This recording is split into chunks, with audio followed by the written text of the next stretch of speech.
Quand on a un verbe comme cela en thème, on peut procéder de façon analytique ou synthétique. On peut se demander quels sont les cas d'application.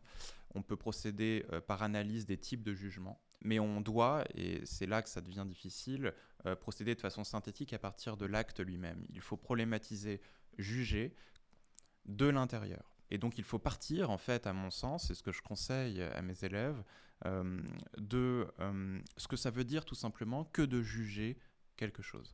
Juger quelque chose, ou juger un objet, plus précisément, c'est en dire quelque chose à partir ou relativement à une norme qu'on choisit. D'accord ?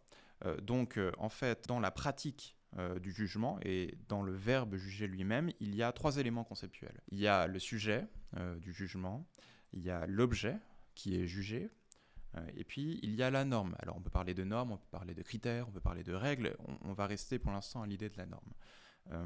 La figure du sujet, c'est la figure du juge, et la figure du juge, c'est tout un champ de problématisation possible. Par exemple, la question de la légitimité du juge. D'accord ? Et on ne parle pas simplement du juge au tribunal. On parle du juge d'une œuvre d'art, on parle du juge d'une intention, bref, on peut faire varier les objets.